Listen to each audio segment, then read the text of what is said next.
Welcome to this regularly scheduled meeting of Community Board 5.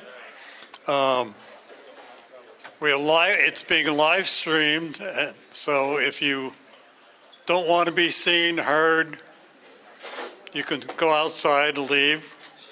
All right. First order of business tonight is the welcome everyone and the Pledge of Allegiance. Would you please rise? I pledge allegiance to the flag of the United States of America, to the republic for which it stands, one nation, under God, indivisible, liberty, and justice for all. Okay. As usual, we'll start with the public forum, simple rules, no foul language, no personal attacks. Try to keep your electioneering down to a tiny scream rather than a roar. Speakers will have 3 minutes, and Walter is timing you. When you hear that gong, you could stop, end it. Thank you. So, first speaker under the public forum is Andy Gonzalez, Chris Realty. Andy? No, okay.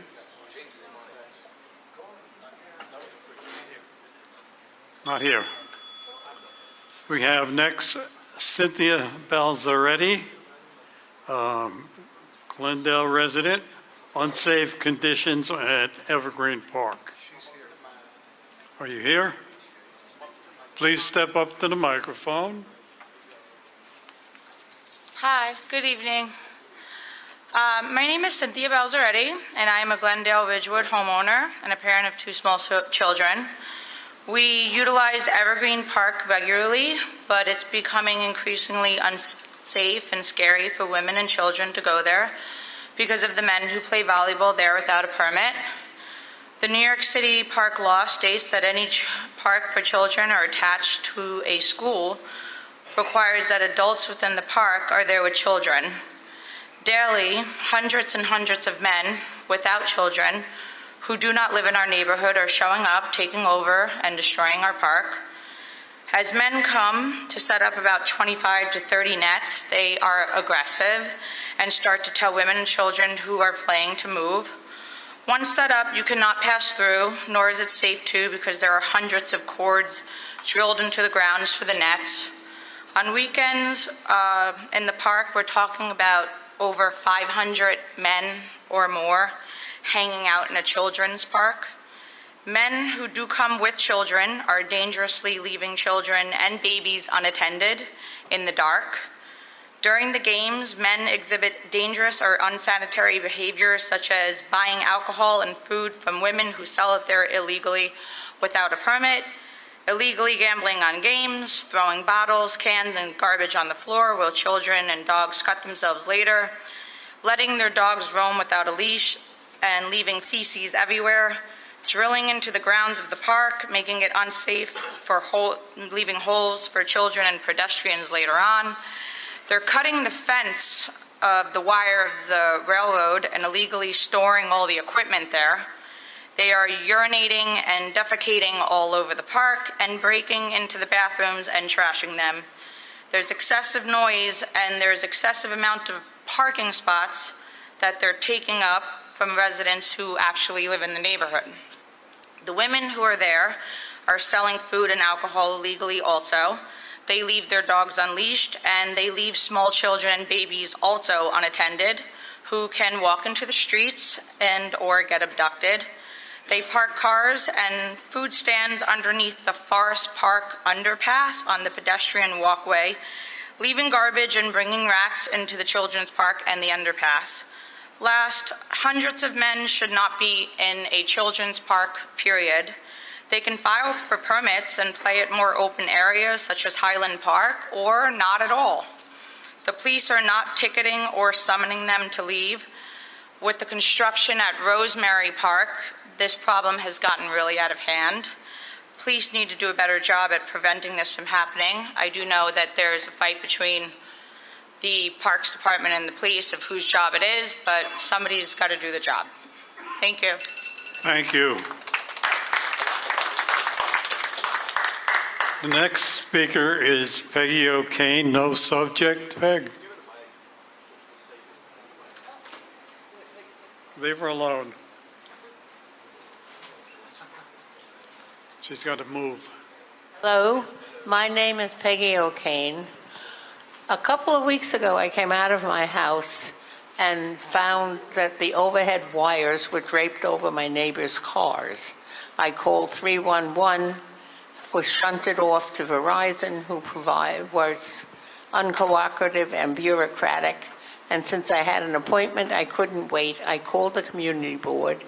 I got John Meyer, who has or can find information about everything, and he agreed to make the call. And the next day, there was Verizon fixing the wires. Then I emailed the community board about the disgraceful tattered rags of a flag that were flying over the Woodbine Street post office.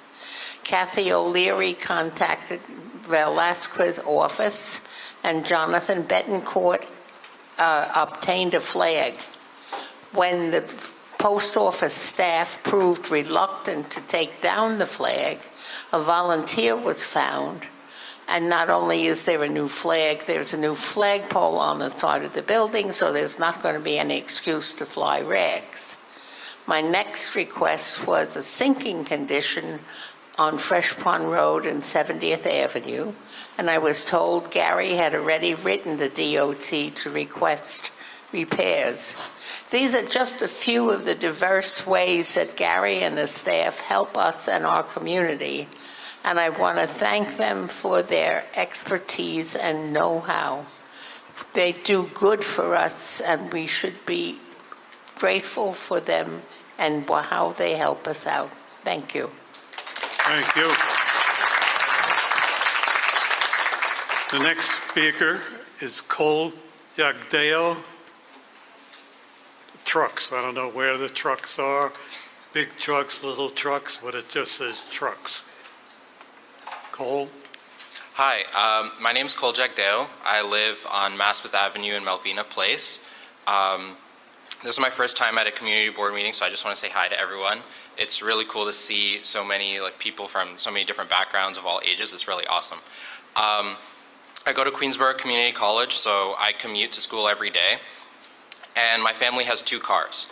The reason I'm here speaking about trucks is because we live in a commercial residential zone, and there is, I don't know what you would want to call it, like this driveway for 2 trucks for a grocery store that is like about 2 blocks from us. Trucks are usually making really big turns here, and I have no problem with industry in our neighborhood. The issue is that these trucks are making very risky turns.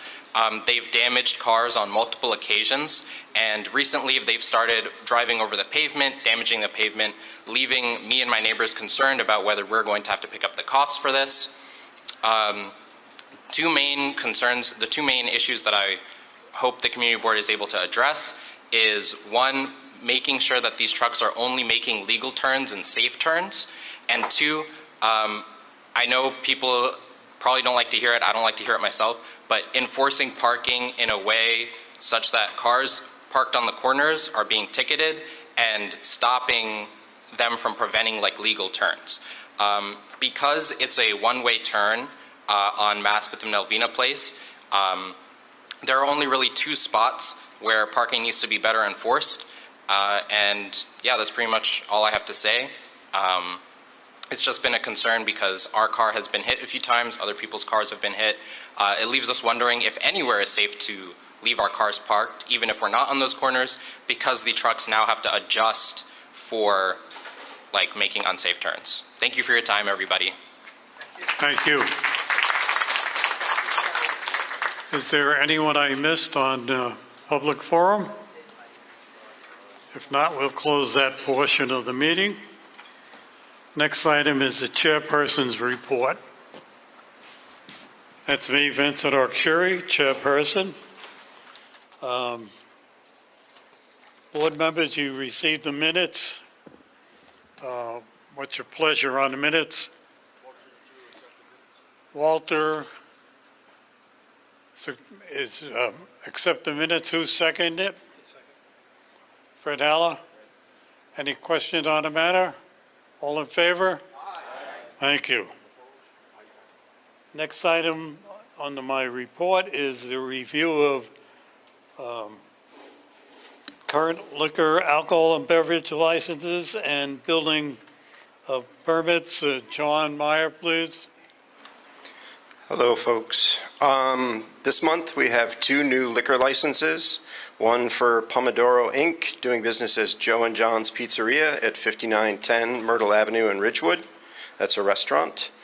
A new one came in the other day, Rosie's Roadside Tavern LLC, 60-65 and 60-63 Flushing Avenue in Maspeth.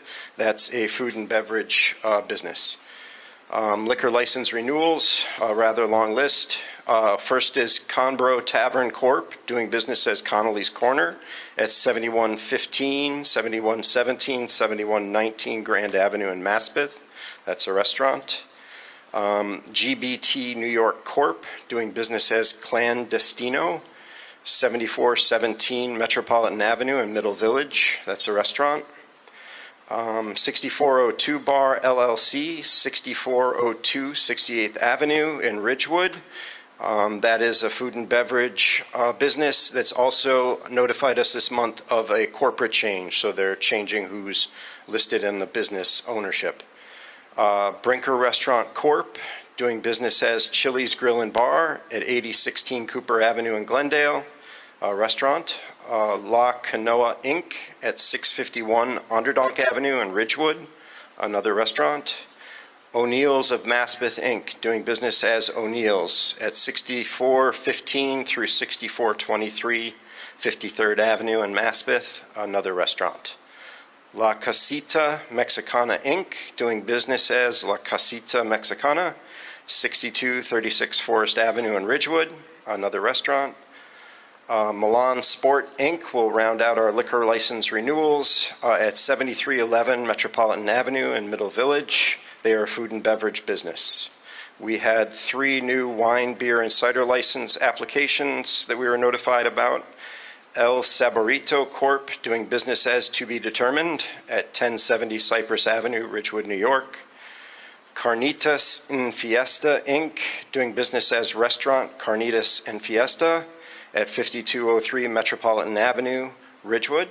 That's a restaurant. Fly Surf Burn LLC, doing business as The Paradigm Theater at 1080 Wyckoff Avenue in Ridgewood. That's a food and beverage establishment, business. We had no wine, beer, and cider renewals, and we had 1 new beer and cider license. Pizzeria Tio Bolos Corp., doing business as To Be Determined at 5764 Maspeth Avenue in Maspeth, and that is a restaurant. It is the only one of the new applications that isn't also filing for a temporary retail permit for some reason. And then we'll move on to, and if you have any feedback on any of these locations or any issues, please let our office know. For demolitions, none were reported. Hold on, John. Okay. Paradigm Theater, is it a theater? It is a food and beverage business. They haven't sent in their questionnaire response yet, so we don't know what their mode of business is and what their hours are proposed. Would you ask them to send us a C of O? Yep. Thank you. For construction and demolition notifications, none were reported for Glendale this month. In Maspeth, we had a demolition notification at 6255 60th Road. It's the full house. That's block 2757, lot 60. And we had a construction notification. The construction will begin at 5705 47th Street. That's block 2602, lot 72. There were none reported for Middle Village and none reported for Ridgewood this month. Again, if you live near any of those and you notice problems, let the office know and we'll get a hold of buildings. John? Yes, sir. Just so I don't forget, 1080 Wyckoff, I think that's the location Mr. Arcuri was talking about. Yes.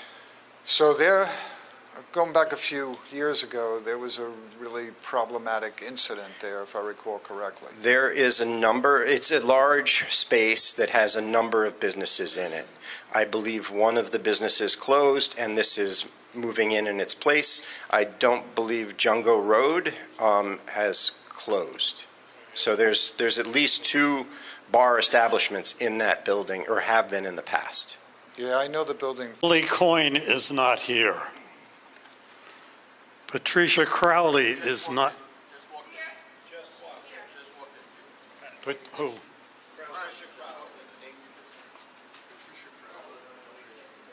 The late Miss Crowley.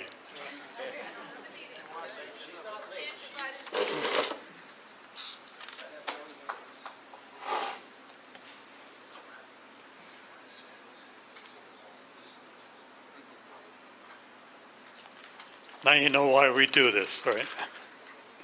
Okay. Dory Filiola is not here. She went home sick earlier. Manny Gonzalez, not here.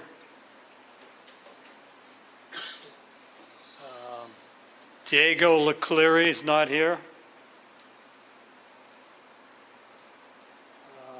Michael O'Kane is not here. Hope everything's all right with him. Melissa Rebecca is not here.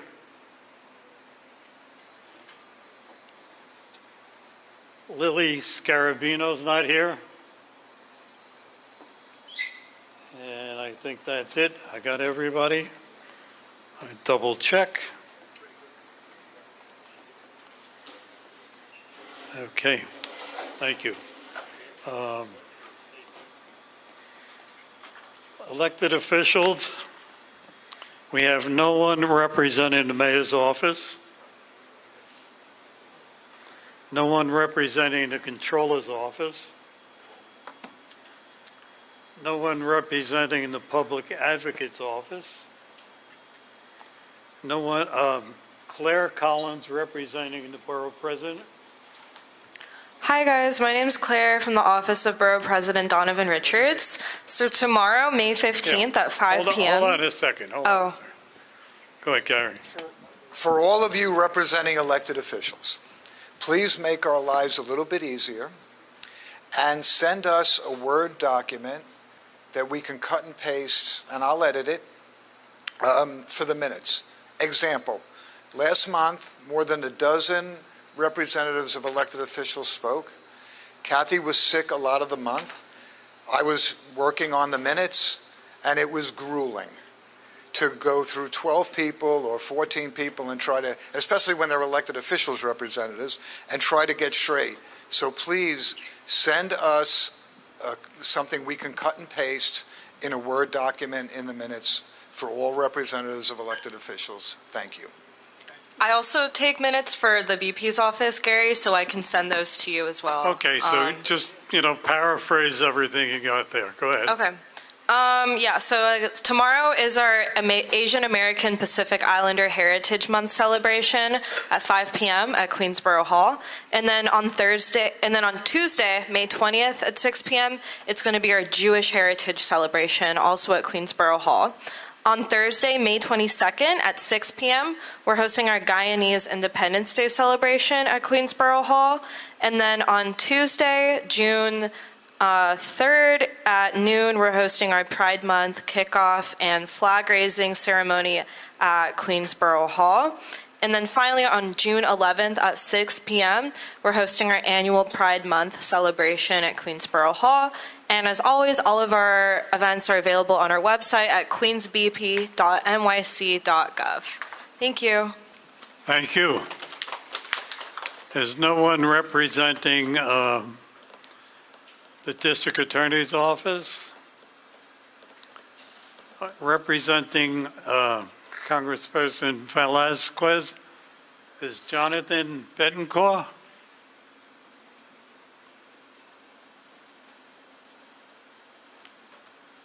Good evening. I'll try to keep it short and sweet. couple of updates from us. The Congresswoman is participating in the Congressional App Challenge. This is a nationwide initiative that encourages middle and high school kids to learn how to code. And we're having a good competition. I have flyers over there. This is how to participate, so please share it with any middle school students in your life and your high school students as well. Submission deadline is October 30th. We're really just trying to encourage folks how to learn how to code. It's something I wish I knew how to do as well. To be eligible, students must be either a resident of the district or go to school of the district in the district as well. I have flyers. There's some over there. As I shared in March, Congresswoman Velasquez secured a new American flag for the Fresh Pond Post Office, which our office personally delivered. After continued community concerns, the flag had not been replaced. It took like 2 months, but we reached out again, and we're glad to announce that it is finally replaced. So there's a new American flag at the Fresh Pond Postal Station. And lastly, I just want to mention that our office is organizing a home ownership resource fair in Glendale. We have a save the date flyer over there. We're going to do it on June 14th, Saturday, June 14th, from 11 a.m. to 1 p.m. at the American Legion Hall on Cooper Avenue. If you need any assistance with a federal agency, feel free to call our office at 718-599-3658. Thank you. Thank you. No one representing Grace Ming. Representing Bob Holden, our council member is Charlie Marushka. You got to tell us what he's going to do now that his term is finished, too. I'm Charlie Marushka, representing Councilman Holden, and to answer your question, through much cajoling from me, he still says he's going to lie on the beach, but let's see. Okay, I have a couple of announcements. We have a free helmet giveaway this Saturday, May 17th, from 11 a.m. to 2:30 at Juniper Valley Park. It's going to be at Juniper Boulevard South and 75th Street, where the little playground is. And anyone getting a helmet, if they're a child, the parent has to be there to sign a waiver. Okay, our concerts are starting up soon, next week even. May 22nd is our first concert, and it's Stevie Mac at 7 p.m., and there's going to be 6 concerts every Thursday through June 26th. And we're also having movies, and there are 4 movies in June, June 4th, 11th, 18th, and 25th, and all these are going to be at Juniper Park on the Blacktop, as long as it lasts. Thank you. Thank you. Representing Councilmember Ariola, Phyllis Cirillo. Good evening, everyone. The council member sends her hellos. It is National Law Enforcement Week, and the council member and our staff would like to thank the 104 precinct and all of our law enforcement officers for all they do throughout the year to keep our community safe. Today, we were over at the 104 precinct. We sent breakfast and lunch, and PAPA, which is a peer organization for police officers, came to offer services to the officers there. So the council member is proud to fund that. Mandatory composting fines have been suspended for residential homes, and the council member has introduced legislation that would make the program voluntary. The city demanded that all residents purchase garbage bins, which now would be filled with much less items since the composting was made mandatory. We cannot keep allowing the city to double tax our residents, and we will continue to fight for everyday hardworking New Yorkers.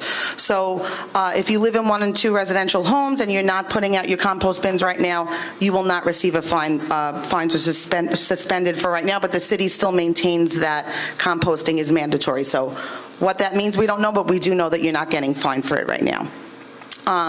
We did have the kitchen counter bins. We got rid of 200 of them in less than 24 hours. When we receive more, we will let you know. The council member attended the DSNY budget meeting this week, and she is advocating for lot cleaning and median cleaning. I don't know if you all remember last year, but Woodhaven Boulevard, the weeds were literally like 5 feet tall before anything was done. So we're really requesting that that gets refunded. Last year, a lot of the money was taken out of lot cleaning and median cleaning. It was removed from the budget, so she's asking the mayor to put that back in the budget. You know, a community that doesn't look maintained is not somewhere that people want to buy houses and live and work and open businesses. So that's very important for quality of life. She's also focused on the FDNY budget and has requested over $1 billion to be added to the FDNY budget. Many of the rigs and the houses are out of date. There's leaking firehouses, and a lot of the conditions that the firemen are living in are not conducive to the work that they have to do to protect us. So she wants to make sure that the firefighters are well-resourced so that they can keep us safe and that they can remain safe. Just going back quickly to the DSNY bin. So the council member also passed legislation that is making the mandatory regular garbage pail free for each household that's eligible for Star or Enhanced Star. So that means if you have the Star or Enhanced Star tax exemption on your property taxes, you will be eligible for this free pail. If you've already purchased a pail, that one of the pails that you purchase would be rebatable. So we're waiting for the city to come out with the process of how the rebates will happen and how, if you have not purchased your mandatory pail, how you will receive that free pail. So I know there's a lot of mandatory things going on with DSNY in the last 6 months, but we're trying to make anything that they're mandating, we're trying to make the city pay for it. You're already paying taxes, on everything, your property taxes, on items that you purchase, your work. So we're just trying to make sure that the city is using their revenue to pay for any of these items that they're making mandatory. Very important, if you do not pay your property taxes, water and sewer charges, or other property-related charges, you may be at risk of being included in a lien sale, which is happening this May 20th. When you are included in the lien sale, the City of New York sells your debt to an authorized buyer. This does not mean that your property is being foreclosed on, but if you do not resolve your outstanding debt, the lien sale can be a first step toward foreclosure. We have the list of every property in District 32. We actually have a list of the whole city, so if you own a property that's not in District 32, we can look it up as well. If you've received something from the Department of Finance and pushed it aside in the last 6 months, or forgot where you put it, or don't remember what it said, and you just remember that you think you received something, please call our office, 718-738-1083. We can query the address, we can query your name and see if you are on that, because as of May 20th, depending on the amount of debt, you could have a bigger problem if you don't try to resolve or make a payment plan with the city than just by ignoring it. So make sure you call our office to find out about that. I just want to discuss some legislation that the council member has introduced. She's introduced legislation that has bipartisan support that would limit the hours that legal cannabis dispensaries can open from between 9:30 a.m. to 9:30 p.m. She hopes that this limitation will help maintain the quality of life in our communities at night, and so that they're not open in the morning when children are headed to school. The council member has also introduced resolution to support legislation in the state that was introduced by Assembly Member Williams that would require the MTA to have fire extinguishers available in every single one of their train stations. Right now, there are no fire extinguishers available. I'm sure you all remember the woman that was set on fire and people were videoing instead of, there was really nothing they could do, right? There was no fire extinguisher. So some of the pushback was that the fire extinguisher could be used as a weapon. So we made sure in the legislation, the casing for the fire extinguisher would have to be alarmed so that the MTA personnel would be alerted that the fire extinguisher was removed from the casing. The council member has also been working on legislation with the NYPD that would prevent possession of an ATV within the 5 boroughs. This will help the NYPD with confiscation of those vehicles. Right now, if they're confiscated, they have to be brought back to the precinct, tagged, kept, and then the person is able to, if they can prove registration or ownership of the vehicle, they can come back and get it. If we have it that you cannot possess it within the 5 boroughs, then they would just immediately be brought to the pound and be crushed, which would help with the reign of terror that these vehicles cause on our streets. The council member is also working on legislation that will require New York City to provide a sign-on bonus and stay-on bonus to police officers so that we can try to recruit more officers and maintain our police force. And then just some upcoming events. Movie night is Friday night at Dry Harbor Playground. I'm sorry, Friday, May 23rd, not this Friday, next Friday. May 23rd at Dry Harbor Playground. And we also have Decadia coming up on June 17th at the Bandstand in Forest Park. Regarding illegal smoke shops, if you have any illegal smoke smoke shops that you're seeing in your area, please call us. We will alert the Sheriff's Office and the NYPD. It does take some time for them to get Vice to go in there, let the people get used to them and start to trust the buyers to see if there is illegal items being sold, and then after 3 or 4 times, they are shut down for good. And that's thanks to Assemblymember Raj Kumar's smokeout bill. So we're proud that she was able to pass that. I'm going to leave some cards on the table with our office number. Any concerns, please call us, 718-738-1083. Even in the evening or after hours, weekends, if you call, it goes right to my phone and the council member's phone. And we will get back to you. If it's an emergency, just say, please call me back, and we will call you back even if it's the middle of the night. Thank you, Phyllis. Thank you, everyone. We had a good time last Wednesday unveiling the latest state-of-the-art mobile library bus that she, I guess, got the money Funded, for. yeah. It's got a satellite receiver and transmitter that you could, while you're at the library, you could see the moon, the stars, the planets, the craters on the moon, a big giant outdoor screen, so you don't have to go in. It's 5,000 pieces of library material inside this van. Later, as I said, latest state of the art.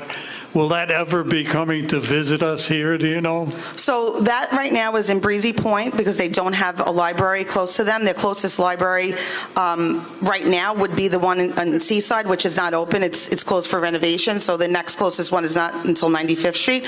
But she's looking to fund different mobile units to go throughout the district and the whole borough. It'd be very impressive here.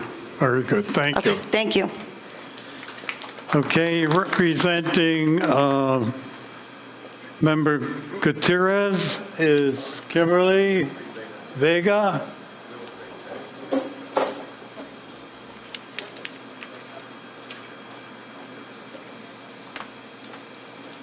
Good evening, everyone. I just have a few announcements. For the participatory budget, the District 34 office broke a record again. We had the most votes in the city for the 3rd year in a row, so we thank anyone that took the time to vote. We will be announcing the winners in the upcoming weeks. We did also start our free yoga sessions at Grover Cleveland. The sessions are at 10 a.m. They take place on Saturdays. The next ones are on May 17th and May 31st. They're at the Grover Cleveland volleyball courts. It's on a first-come, first-served basis. They have about 100 mats, so that's open to anyone. On June 7th, we will be having a street tree care event at Seneca and Grove from 10 a.m. to 12 p.m. Our office also, along with other representatives of other elected offices, went door knocking to nearly over 500 buildings that were on the tax lien list. A lot of those buildings were in Ridgewood, so we put up notices on those buildings that need to be removed. So if anyone is still in need of assistance, they can call 311 or call our office to get instructions of what to do. Our office clinics are still happening. We have CUNY Citizenship Now every Monday and Court every 3rd Wednesday of the month, and both require an appointment.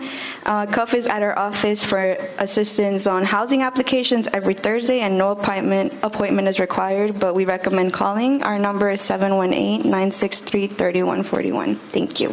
Thank you. Representing State Senator Dabo is John D'Angelo.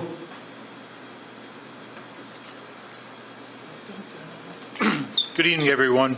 Okay, the big news, as of Friday, the state budget was finally passed. Congratulations. A record-breaking number. Yeah, we voted it. We voted. We got a Pope quicker, right? Okay. The Pope. Okay, just upcoming events. Our office is conducting for Sacred Heart until the end of the month, both the food drive and then a household good drive. Hand soap, dish liquid, laundry detergent, shampoo, et cetera, et cetera, et cetera. So again, they can be dropped off at our Middle Village office. This Sunday, along with a couple other electeds, it's mostly Congresswoman Grace Meng, a passport application and renewal event up at the Forest Hills Library. So if you need your passport renewed or if you want to apply for one, stop up there. From 9 to 2. All these flyers are on the desk with a business card on the back. And the upcoming event, MetroCard van. It'll be at the Middle Village office on Thursday, May 29th from 10 to 2.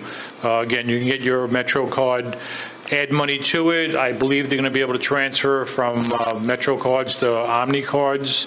A lot of seniors have questions about that. And again, that's pretty much all the upcoming events. The flyers are out there. Okay. Thank you. Have a good evening. Representing State Senator Generis is Irene Stathens. Isn't there a Met player by that name? Stefanos, actually. No. I thought there was. Okay. Good evening. Great to have. So we just had a successful DMV event over in Ditmars and 31st Street, the Queensboro Public Library. 85 people got their real ID. It was great. It was on a Saturday. The lines were out the door. And now we're working to do another event as soon as the motor vehicle gets back to us, hopefully first week of June, over in Woodside Houses. I will let you guys know when our next event is, so you guys can come and get either your real ID or your enhanced ID. And we are, thank God, the budget, as John said, has passed, and I guess you'll be hearing from, all the budget hearings and everything. And if there's anything else we can help in the office, please give us a call, from housing to immigration to passport. We work well with Nydia Velasquez, with Gillibrand's office also, so just give us a call. Thank you. Thank you. Representing Senator Salazar is Maria Valdez.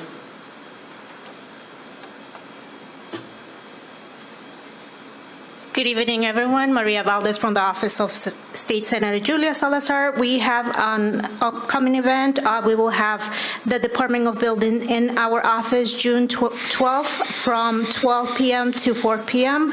Please reach out to our office to make an appointment at 718-573-1726. DOB will be providing guidance on the following: general zoning and DOB questions, resolving open DOB and oath violations, resolving stop work orders, questions on permits, questions on construction projects in the neighborhood. Thank you. Thank you. No one here representing Assemblymember Hevesy. Representing Assemblyman Stephen Raga is Dolma Lama. Good evening, everybody. My name is Dolma Lama. I'm the District Director at the Office of Assemblymember Stephen Raga. Assemblymember is in Albany because of the legislative session, and as my colleagues have mentioned, the budget have finally passed. There are a few things that we were able to secure this year. We were able to secure funding for Mitchell Lamas, $110 million in capital and $30 million in New York City. Universal school meals have been included in the budget, $500+ million for hospital and women's health, $40 million for homeowner prevention program. This basically provides legal services and counseling to homeowners that are at risk of losing homes. And I will provide a compiled list of what got included to the CB5. I also wanted to reiterate the neighborhoods that we cover. So this year we only cover Elmhurst, Jackson Heights, Woodside, Maspeth, and East Elmhurst. We no longer sadly cover Middle Village and Astoria. Some of the upcoming events that we have are MTA Reduced Fare Omni event on Friday, May 16th from 9 to 11 at Elmhurst Hospital Auditorium. We're also hosting free paper shredding event Saturday, May 17th at Elmhurst Hospital in partnership with Assemblymember Cruz and Councilmember Krishnan. We're hosting our annual AAPI event, so all of you are welcome to join us on Saturday, May 31st at PS 12 Woodside. And we will be marching at the Maspeth Memorial Parade. So all of you are welcome to join our team. This will be Sunday, May 25th at Walter Garland Park. So thank you, everybody, and have a lovely evening. I have the flyers for you on the table. Thank you. Thank you. No one representing Assemblymember Valdez. Representing Assemblymember Raj Kumar is Anna Sargent.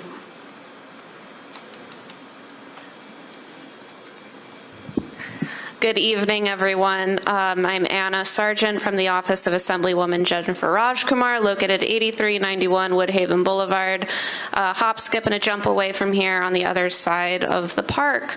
Last month when I was here, I talked about 2 new pieces of legislation that we have introduced, and now I have another piece of legislation that we are on the verge of introducing called Penny's Law. This is a law that is gathering a lot of attention. We've had calls from across the state and, from other states as well, other legislators in other states. This is a law that creates accountability for the dog owners and the dogs that attack other dogs, other people, and other animals, dogs that get off leash, dogs that are being violent in an uncontrollable way, based upon the number of dogs that are loose, the number of dogs that attack, how they attack, what they attack, and whether or not the owner flees the scene of the crime or not. This bill would also create, an easier pathway for the officers who would be reporting to the scene to, make sure that everything is properly documented and that there's a path forward legally for the survivors of these incidences. We are also having a rally this Friday at City Hall at 10 a.m. in support of this law, which is called Penny's Law. Penny is a Chihuahua that was recently brutally attacked here in the city. There have been other recent animal attacks, dog attacks throughout the state, on Long Island in April, at the end of April, there was a dog attack. So this is an issue that affects a lot of people. 10 a.m., City Hall. It's a dog-friendly event. I'm sorry, it's not a fun thing to talk about, but it is very important. And that's what I have to say today. So just have a great rainy day, guys. Thank you. No one representing Assemblymember Cruz. No one here from the 104th Precinct. City Planning, Derek Jasmine, anything? Derek? No? Okay, thank you. Did I fail to recognize anyone else? Okay, thank you. So then, do you have anything for me as the chairperson? Any complaints, any recommendations, suggestions? If not, next item of business is our district manager's report. Mr. Giordano. Okay. Well, good evening, everybody. Wish Peggy a happy birthday. Her birthday was yesterday.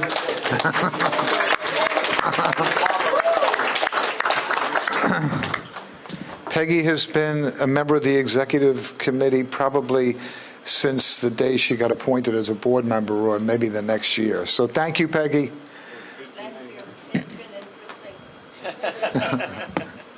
And has been instrumental in the workings, the good workings of the Ridgewood property owners and Greater Ridgewood Restoration Corporation especially, and Board 5. So God bless you, Peggy. I hope you live another 77 years, you know. a healthy. Oh, well, see, you look 67, but okay. If we wish you a Chintano, that's only like 13 years, you know. Well, you're Okay, thank you. There are upcoming Memorial Day parades. And there was a time when I and many of the community board members were younger where we had a pretty good contingent walking, I'm not going to say we march, walking in the Memorial Day parades. So call or email the office because I'm always interested, but I don't want to do it alone. I took my family members there, or they volunteered for many, many, many years, and Ted was always with us, especially on Myrtle, and Don Passantino, and a lot of times Mr. Hadler. But we want a good contingent if we can do it. Some go with the civic organizations, Ridgewood property owners. Paul and others and Luis have had a contingent many years, but Paul, those Revolutionary War uniforms are kind of hot, you know? Okay, all right. You got to get the almost see-through ones if you're going to do that, you know? Okay. And the Memorial Day parade in Maspeth is almost always the Sunday before Memorial Day. And they meet at 12:30 and start at 1 o'clock. So in other words, after church. And in Ridgewood, Glendale, it's at 11 o'clock. It's an 11 o'clock start. Ted, last year we went from Ridgewood to Glendale, right? Okay, so now we're going from Glendale to Ridgewood and ending, starting right around, well, at the Veterans Memorial Triangle at Cooper and Myrtle by some Stomp Dish Restaurant, and ending at Ridgewood Memorial Triangle on Cypress at Myrtle. This year, the bid that the James Madison High School marching band joined us. What did you say? Oh, he's going to have a mariachi band. All right, we got to get you the mic, otherwise. They're not bad. We had them at church. I'm not sure I heard him right, you know. Okay, so let me know, or let us know if you're interested. Mr. Arcuri was there every year until very recently. So, Mr. Arcuri, if you're going to go with us, Yeah, I was on a... you were on a float. But if we're going to go as a group, please don't go on the float. We'll get you a rickshaw and we'll.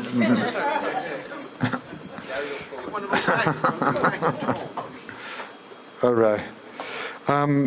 Upcoming committee meetings. There'll be a housing committee meeting on the 19th at the board office, 7:30, right, Charles? Yeah, which was a Monday. And then there's a public safety committee meeting 2 days later, the 21st, 7 o'clock at the board office. And then on the 27th of May, a transportation and public transit committee meeting at the board office at 7:30. We have some problem houses in the community board, or problem buildings, but one of the worst ones is 7015 65th Place. And I'll give you an example of where, like, even us keeping after the city does not do nearly enough good. So this is a 6-family house owned by an elderly person who is probably not mentally right. And this person has been taking garbage into the building. And I mean garbage, not like recyclables type thing, garbage, into the building. Drawing rats, and we complained to the fire department, HPD, the health department, on numerous occasions. And there was a fire there last November. Now, this same elderly person did the same thing twice before, and we put enough pressure on the situation where the health department forced them to get a dumpster and clean out the basement, or the cellar, really, in this 6-family house. So now it's pretty rat infested. There was a fire last November, I think on the 27th, and total vacate. All the residents are out of there.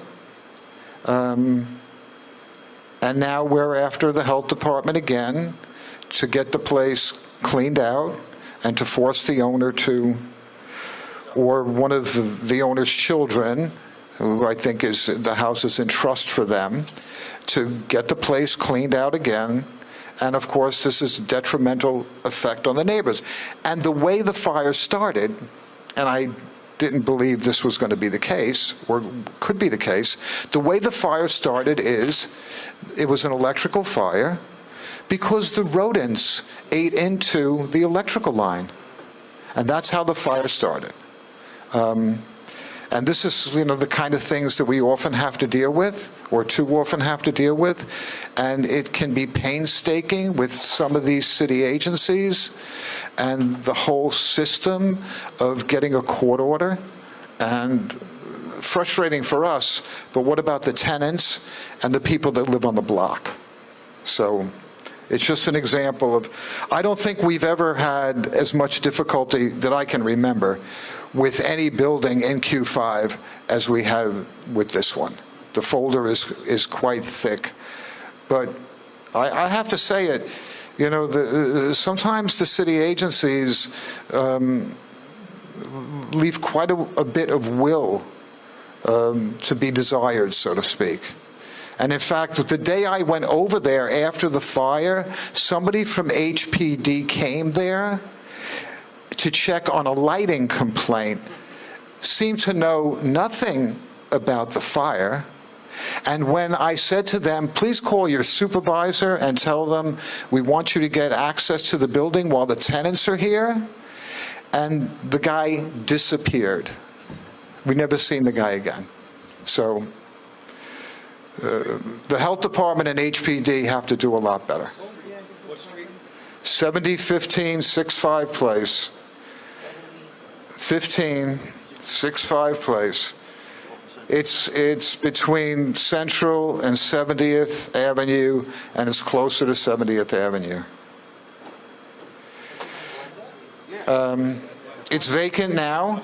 All the tenants are someplace else, living with friends. One or two of them are in shelters. One of them was staying at a hotel. And I've tried to call the person's daughter on several occasions. I got no return phone calls whatsoever. So it can be mucho difficult. So you have committee reports. Any questions? Okay, so thank you. Thank you. Next order of business is committee reports. First committee we have is Park Services. Have a report? The Park Chair. Juniper Valley Field 3 is under reconstruction. They're turning it into a 90. Benninger Park construction will start June 2025. Fontara, the tanks are in, the court is done, it's already painted, that basketball court's almost ready to go. Frank Principe, the playground is to be, they didn't need that, did they? Yes, for the live. Okay, sounds good, sounds good. Frank Principe, 8.2 for the playground and the sprinkler system, and we believe it's the whole other green area to be redone is still in question. And the sports lighting for also Frank Principe Park is to start 2026 and last a year. Those are the sports lighting that'll go on top of all the artificial turf. Okay, thank you. No questions? Bye. No, don't raise your hand. No. Yeah, go ahead. Watch. Hold on.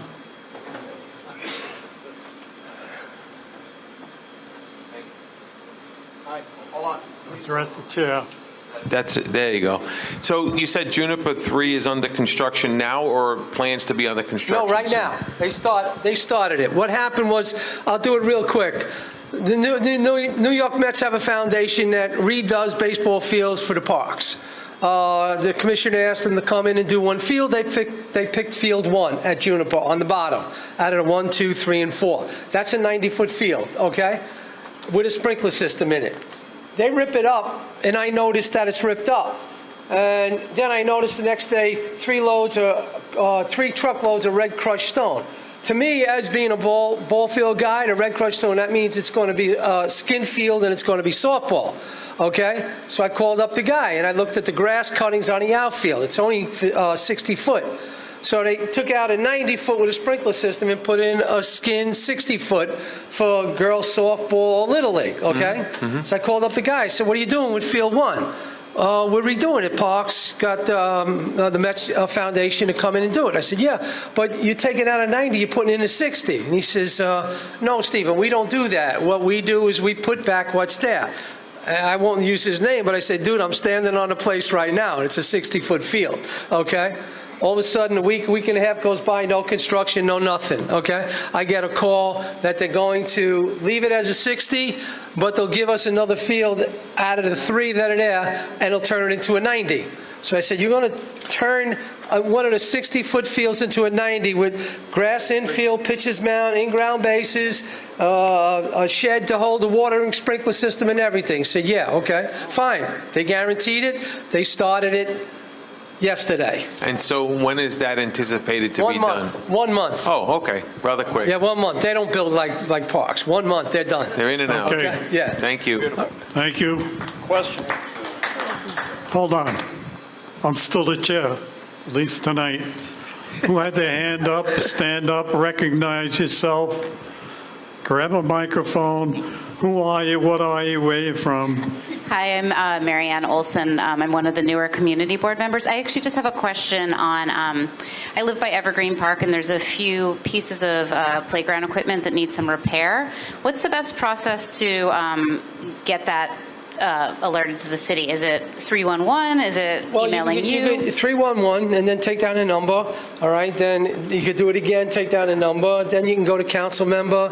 Then you can go to chief of staff. You can go to just kind of keep pushing. You know, you have to be relentless, my dear. Okay. Great. Thank you. That's what I needed to hear. You can report it to Gary too. Any other questions? Any other questions on that end?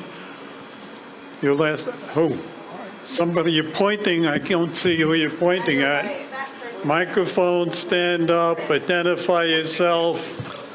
Anyone over there? No? Hi, Eric Barkowitz, how are you? Steve, question for you with the Juniper 3. It's great, so I guess the Mets Foundation is paying for this field also? It's probably split. It's split, okay. So it's great we're getting 2 new fields, as you know, because you're always on the track to fixing it. Thank you. The parks, which is appreciated. The parks, there's the effort of putting it in, one, but then there's the effort of keeping it nice. And, I'm sure you see the same thing as me. You get kids on it making sand castles and what have you. So what my question is there any commitment from the Parks Department to maintaining these new fields? Because without maintaining it, where, the burden's on you, Steve, to come out with the tractor and fix it, and I don't think that's, we pay a lot of taxes. The Parks Department should make it a commitment to keep the fields nice. Because they do it at Cunningham Park. They do it at Juniper too, to an extent, but not to the extent that we would like to have the fields at a higher grade for the kids to play. Okay, and we have that opportunity with the 3 up top because they're basically play by permit only, and they are locked at nighttime, so soccer, football, and nobody else can go in there. And the way Juniper is set up, you had artificial turf for soccer, football, the track, hockey, two 90s and a 60 and 4 open on the bottom. So there's a lot of different playing area, you know what I mean? But we enjoy what we do. So the guys at the local level work with me all the time. I got some people at upper level that work with me, and then I got some other people who don't work with me, And okay. You just got to do what you got to do, okay? Thank you. Anything else? Come on, man. Microphone, way too stand up, identify yourself. So they know who you are. Lee Rotenberg from Middle Village. Quick question. On the corner of 80th Street and Juniper Boulevard North, about a year ago they put up a tree pit right before the crosswalk. I'm not sure why they did it. It looks like a tree pit, but it's right. Office business. Call the office with that. No. It's a problem. It's a problem where they put tree pits. This is not the first time I've had one. Okay, but Gary will follow up with it. All right. Gary's got the address. We'll follow up. Thank you. Okay. Anything else? Okay. Next. Thank you. Next committee. One more. I don't know. Hi, Kathy Massey from Glendale. I don't know if this is Gary's question or Steve's question, but now that the weather is good, kids are playing in the park, organized ball, soccer, baseball, and they're there till 7 or 8 o'clock at night. The bathrooms close at 3 o'clock. There's no bathrooms, they're toilets. What? Okay. Thank you, Vince. Thanks, Vince. Do you have a response? Well, be specific at what. Juniper, they're closed. 3 o'clock. I'm assuming it's when all the staff leaves. No, they're not. They're not into summertime hours yet. They're still Okay. into wintertime hours, so they close at 4:30. That's it. And that's Okay? the max. And then now summertime hours will come to 7:30, 8 o'clock. Okay, that's Okay, the but they're answer. not in yet. When did that start? I don't know. I got to find out. Okay. Okay? I have had this conversation constantly, as Mr. Fiedler has, when we were at budget consultations with the Parks Department and at other times. So 3 o'clock is crazy. I've seen 5 o'clock at the field house at Juniper, and I coached track for St. Stan's for a lot of years in Maspeth, and it was an ordeal before Memorial Day for me to be able to get them to stay open till 6. So we'll see if we can do better. And yes, you're right, that part of it is their work hours, and I'll tell you this, in my opinion, that their work hours could be altered if people had more respect for the parks. So what happens is that a lot of the parks get trashed, or everybody throws their garbage there, and then the parks people have to be at the park at 8 o'clock in the morning so that nobody gets hurt in the park from what the disrespectful people did the day before. And if people had more respect, in my opinion, for the parks, then some of these people could work instead from 10 to 6 or 11 to 7 or something like that. All right. Sometimes what you have to do is you have to put in a special event permit just for the bathrooms, beside the field that you're trying to have your event on, if it's large enough, okay? And they will preside that, okay? I don't know the number, but that's an avenue to travel to if something's going on in the park and you need the facilities, and they didn't change to the summertime hours yet. Thank you. Okay, next, library services. I don't. Is it on? It's on. It's on. If you stand up, I could see you. I'm sorry. Okay. Go right ahead. Who are you? Where are you from? Ken What do you Rayberger, want? Glendale board member. Steve, do you know when the lights at Principe Park, when they will be going off? Off? Yeah. This is the basketball This is a text from Dory Figueroa. All right, so the basketball courts are on, the softball and the tennis, all the lights are on, right? Yeah. And they want to know when it goes out? Yeah. It's supposed to be on a time, and it's supposed to go out by 10. Are they on past 10? Yeah. Okay, thank you. All right, we'll take look care of into it. Thank you.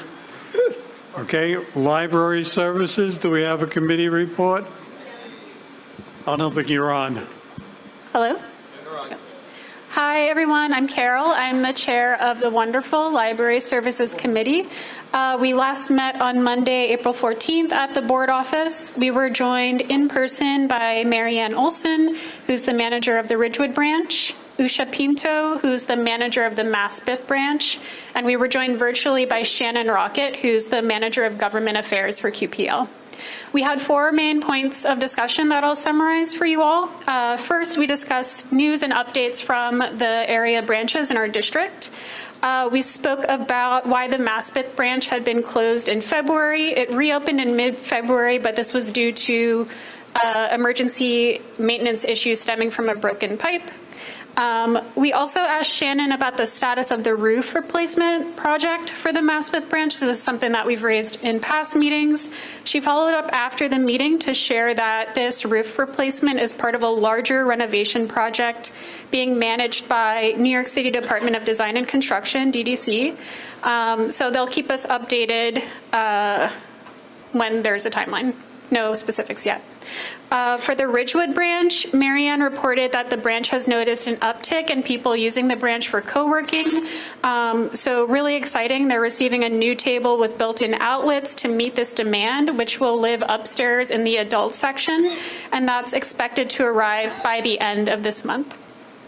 Marianne also explained that the back area in the adult section, so that's on the main floor, has reopened. And in terms of programming and services offered, Marianne shared that since 2019, the branch has worked to build a relationship with IS 93, and teens visiting the branch have the benefit of meeting with a youth counselor. We also asked Shannon about $1 million in funding that we learned seemed to have been allocated to the Glendale branch by Queensborough President Donovan Richards.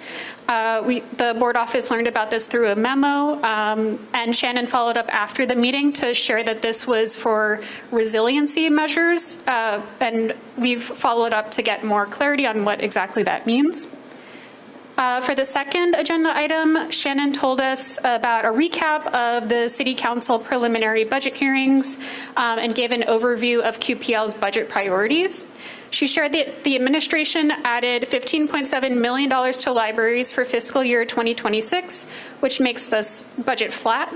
But after years of cuts, the three library systems, so that's QPL, BPL, and NYPL, have a combined need of $44.8 million to cover increased costs, investment in staff, collections, et cetera.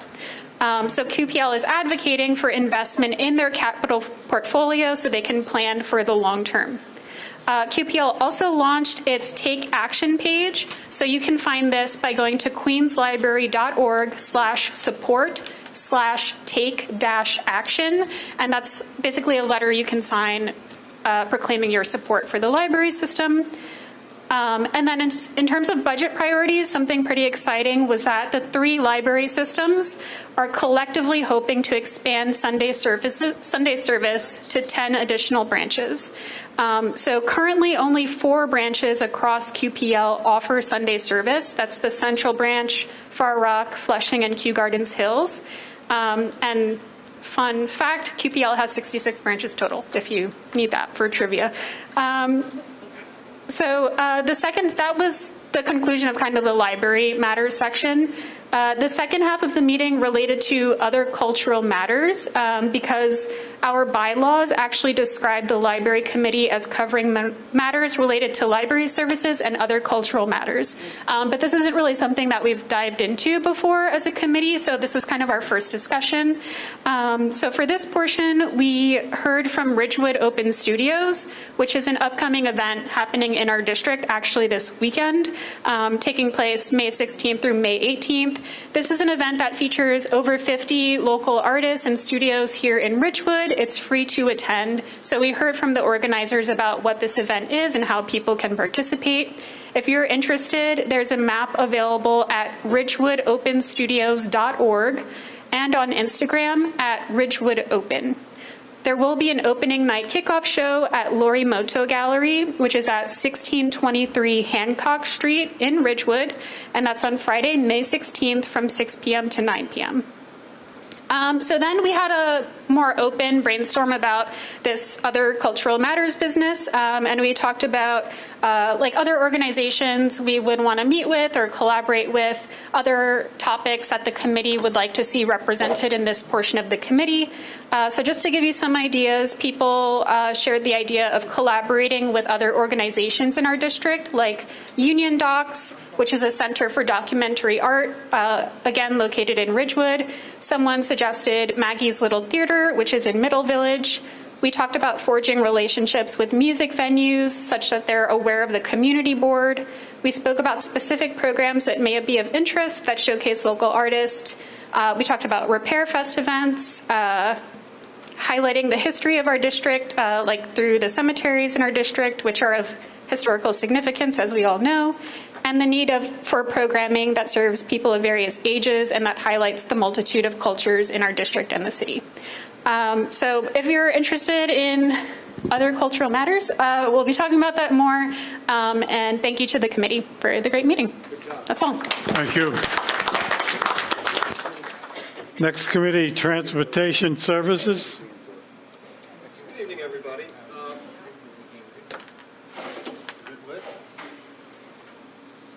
Okay, here we go. So good evening, everybody. So I'm going to give a quick update on the transportation side, then I'll hand it over to Brandon for a public transit update. And for those who don't know already, Brandon has been appointed the public transit chair. Although we meet together, it is 2 separate committees, and both have very important work. often interrelated, which is why we meet together, but it's great to have Brandon on board and sharing the public transit. So we met on April 29th at the board office at 7:30 p.m. So first of all, M-train structure repairs. So as many of us know, the M-train starts up the hill over here, and it travels through our district down Fresh Pond Road, Palmetto, and Myrtle Avenue, and then drops into Brooklyn. So that structure, it's very important for the steel to have it painted and nice. So this is very important repairs they're doing now to blast the paint off, blast off any surface rust, and repaint it. Some of that paint I hear might have some lead in it. I mean, that's how old we're talking about with the paint. So it's good that they're doing it. They have safety nets in place to contain it and what have you. And it's that whole stretch, more or less, that's being repaired. That's going to happen now, effectively, starting this summer. So we're monitoring it. I just want to let everyone know because you're going to see some disruptions underneath that overpass. We've been assured that there's never going to be a full shutdown of traffic. There's going to be one lane operating at any given time. But there might be, flag bearers waving through traffic on one lane. So just want to give everyone a heads up on that. It's going to happen over the summer. The construction company assures us they're going to do it as quickly as possible, but it's definitely very important repairs for our neighborhood, and it's going to beautify the neighborhood too. Cypress Avenue, Vermont Place. I know a lot of folks have been very interested in this. The winter, unfortunately, it is what it is, but it slowed down the construction a bit. The winter being the winter. We received notice from the DOT that they're entering phase 2 of the construction, starting in April. So starting now, phase 2, we should see more sidewalks. We should see on Vermont Place near the highway ramps, and those barriers, those Jersey barriers, we're told they're being installed very soon, if not already. So Walter says they're there. So only gaps are where the hydrants are. Exactly, and you're going to see gaps for driveways, hydrants, and other things, but that's moving along. But just to let everyone know, it's still in progress, and the state DOT is doing a lot of work on the Jackie Robinson.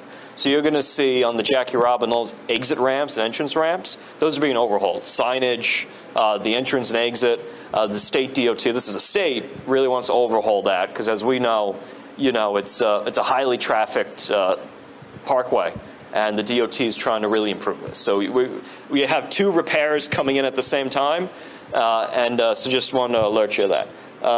Pedestrian and traffic safety requests. I mean, you guys are our eyes and ears in the neighborhood, not just the board members, but the folks in the audience and those watching at home. If you see something that you think could be approved upon, call the board office, email the board office, let them know, and we could get on it as a committee and try to make the neighborhood safer and better.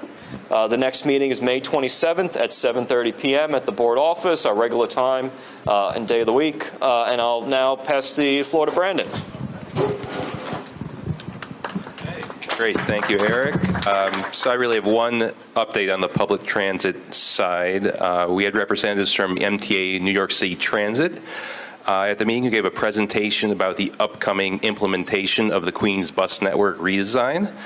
So as many of you know, the bus network redesign process was launched way back in 2019 before I was on the board, and that went through several rounds of public outreach, engagement, and revisions before the final plan was approved by the MTA board in January of this year. So now it's time to implement it, which is happening this summer. So I'll just give a high-level overview of some of the details of that process. So the new bus network has 124 total routes versus 113 under the existing network. The changes involve changes to bus stops, changes to routes, and the addition of new routes. The route changes are being implemented in 2 phases, which they've organized by bus depot. So on June 29, about 2/3 of the routes will be changed. In our district, that includes the Q14, Q29, Q38, Q39, Q54, Q55, Q58, Q59, Q67, and Q98. And then on August 31, the remaining 1/3 or so of the routes in Queens will be changed and implemented. So that's going to be the Q11, Q18, Q47, Q52, Q56, B57, and the express buses QM15, QM24, QM25, and QM34, all within our board area. So Riders can refer to the signs on the bus stops, those ride-a-guide boxes. Those will have updates on any changes being made to those stops or routes. Or even better, go to mta.info/queensbus. It's a pretty good web portal they have for information about all the service changes coming. So on that website, there's a route lookup tool, so you can review changes to any route, including what date that route's going to change. There's a route-specific page updating all the changes to that route, lists of all the stops and service alternatives. There's a future trip planner, which allows you to see travel options from your destination, or from your starting point to your destination, as it would work under the future implemented bus network. And then in the meantime, as the implementation is happening, they say the MTA app and MTA bus time will offer the most up-to-date and accurate service information during this transition. There's also a project phasing guide on the website that shows every date of every route change. So the MTA's also been doing some pop-up events for information about this transition. They held one at Myrtle Wyckoff in our board back on May 7. There's a few others coming up. They're not in Board 5, but sort of not too far away. I guess the next ones, actually, they're almost all gone. There's one tomorrow on May 15 that's at Jackson Heights, Roosevelt Avenue, 74th Street Station from 4 to 6 p.m. So if you want to talk to folks in person. But otherwise, just go to mta.info/queensbus. And there was a whole slideshow that they presented to the committee. I have a copy here. Come look at it. But it's also on the MTA website. So. All right, thank you. Thank you. Are there any other committees I failed to recognize?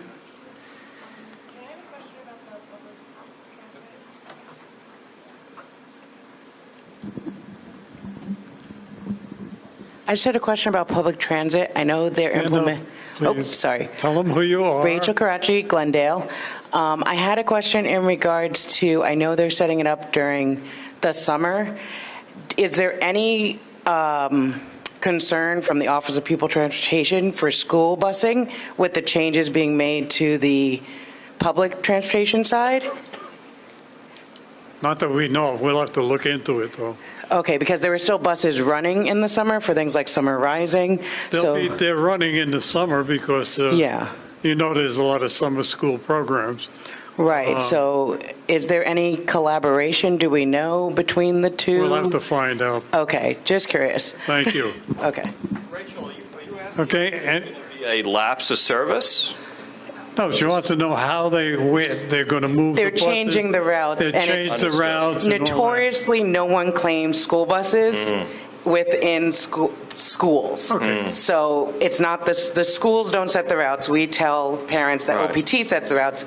OPT, they set the routes, but I assume someone's aware of the change, but there are a lot of changes, and there's usually a change in staffing over the summer, and there's a change in the buses that normally service the school. And I'm assuming if it happens in summer, it's going to happen in September when there are more buses, so I could just kind of see it Don't assume anything. Well, we'll assuming find the out. worst is kind of preparing yourself for the We'll worst. find out. But I just want to know because typically no one claims it, and there's been a bus shortage for years, so curious how it will affect. Thank you. Any other committee reports? Stand up. I will. Stand up, recognize, let everybody. Hi, my name is Kathy Massey from Glendale, and I chair the Homeless Committee. And we haven't had a meeting in quite a while. And I was wondering if any of the members on the committee could send some suggestions, because each time we have a meeting, it just goes to the Cooper Center, and there's usually no other questions, no other discussion. It's not the only homeless shelter, and it's not the only subject for that particular committee. I do want to say Gary and I discussed briefly the Cooper. Both of us sit on the CAB committee, which is the Community Advisory Board for the Cooper Center. It meets now every other month. They've been very reluctant to add any other community members to it, and it's only a Zoom now. It's down to a Zoom. So if there is anybody that would like to be on that particular community advisory board, I'd like to hear from them also.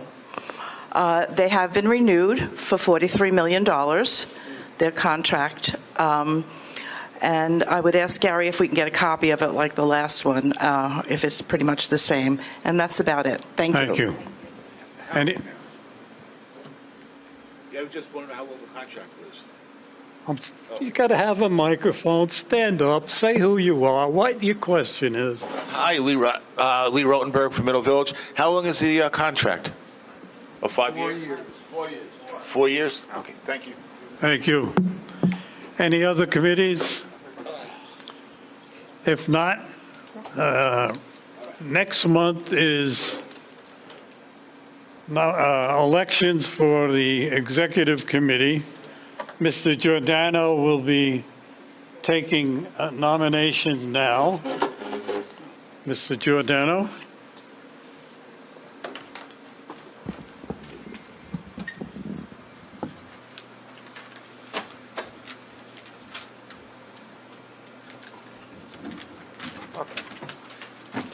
So the executive committee, and we have new board members. The executive committee consists of a chairperson, a first vice chair, a second vice chairperson, a treasurer, a secretary, and 4 members at large.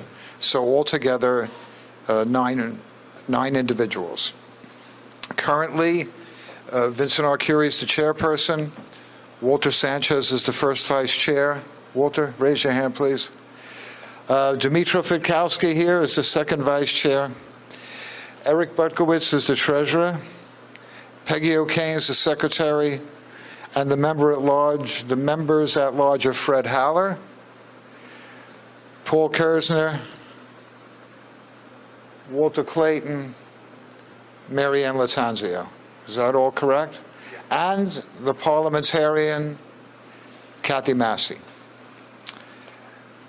Okay, so we're here for this meeting to take nominations for each position. The same, we take nominations also at the June meeting, and then we have our elections at the June meeting. Does that sound clear? Yes. Okay, so.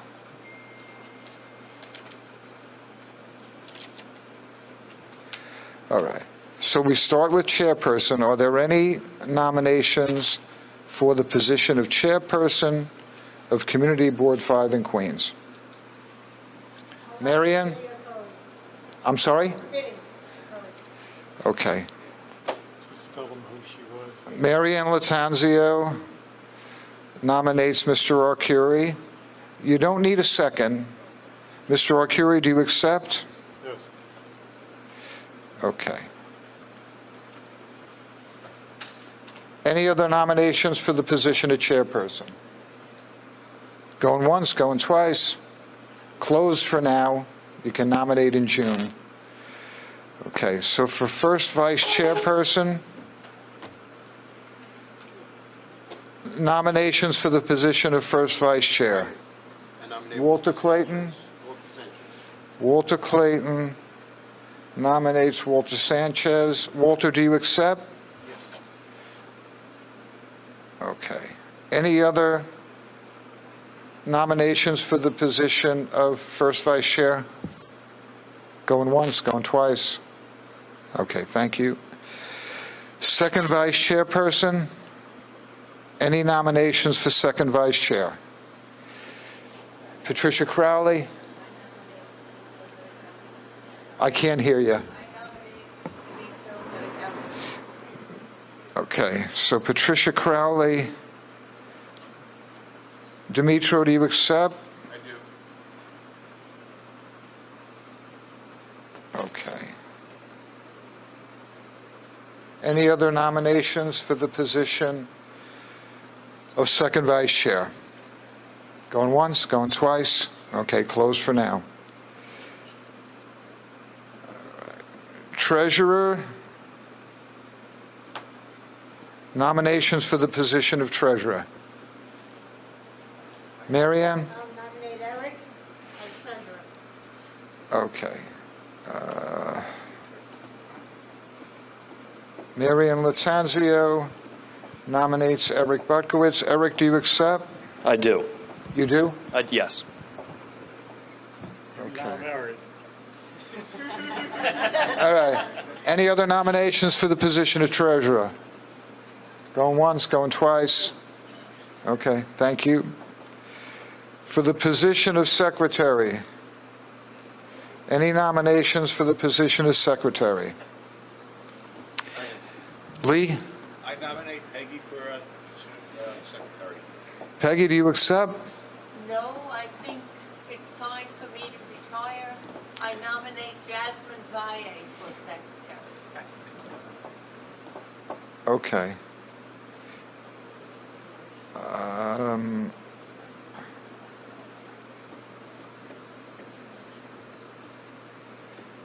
right. But the person has to accept. So we'll see how that goes. No, I understand. All right.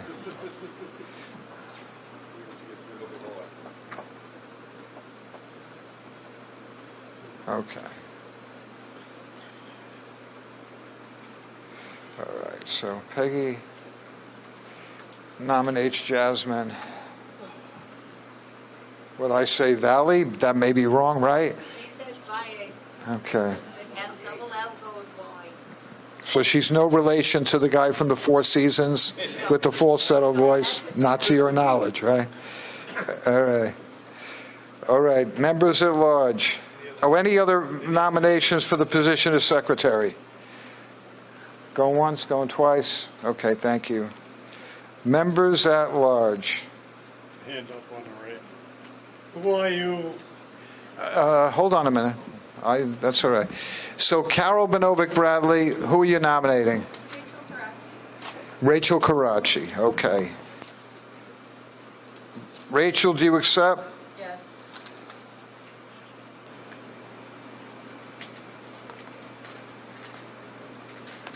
Okay. Other nominations? Yes. I nominate Carol. All right. So Jess Boyardi.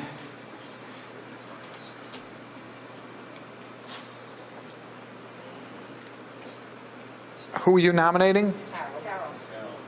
Carol. Okay. No, a microphone would be good. If somebody could pass the microphone around, that would be good. Carol. I nominate Carol. Jess Boyardi.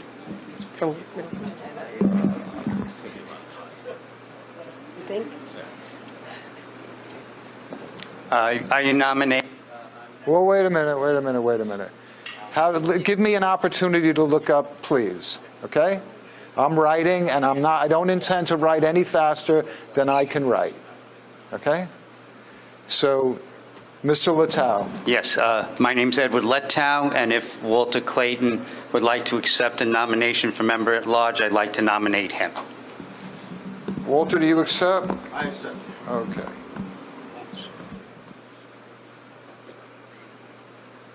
Okay, others? Yeah. Mr. Arcuri. I nominate Fred Haller. Mr. Howler, do you accept? Yes.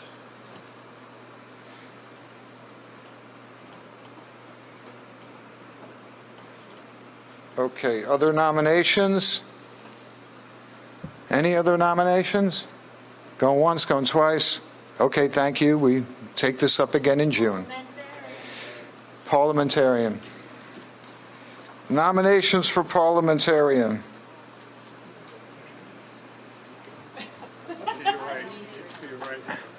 Dimitro? I nominate Kathy Massey. Dimitro Fidkowski nominates Kathy Massey. Kathy, do you accept? No, I don't. All right.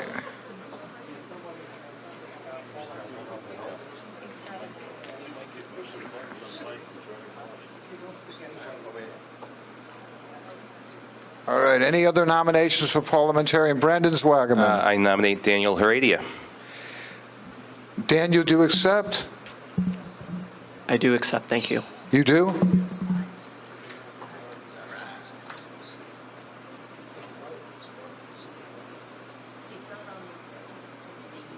Okay.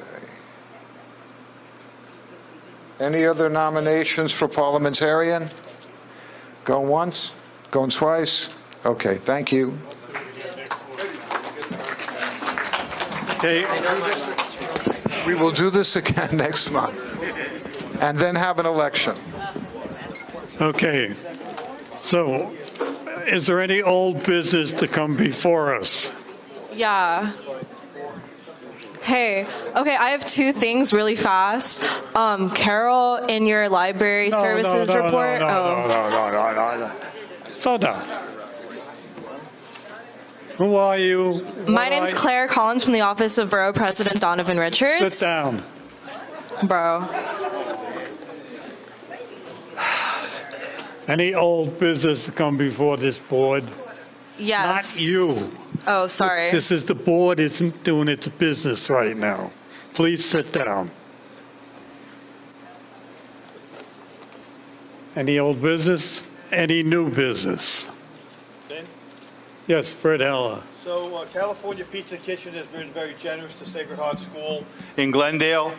We had an event there. There's a one-night donation, and if you mention Sacred Heart, or I can drop a Sacred Heart School Glendale, if I could drop off a flyer at the office, they donate 20% if you mention, and it's your whole meal, the drinks, the attire, they'll donate it back to Sacred Heart School. We're doing it again this Friday. They're doing it for the whole month. So, and I hadn't eaten there for quite some time, and actually I was surprised how good it was. I can see it from our house. We hadn't gone there for years, actually, and then when the fundraiser came up, I said, all right, let's go, and I was actually very surprised. It was really good. So I'll drop a flyer off the office, and 20% for the whole month of the entire bill they will donate back to Sacred Heart School, which is incredible. So thank you. Okay, any other new business?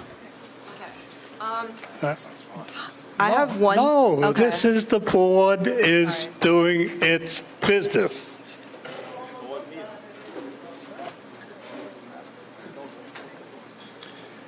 The next meeting is going to be June 11th. Okay? If there's nothing further, I'll entertain a motion to adjourn. Who is it? Is that second? Barbara Toscano. Any question on the matter? All in favor? Thank you.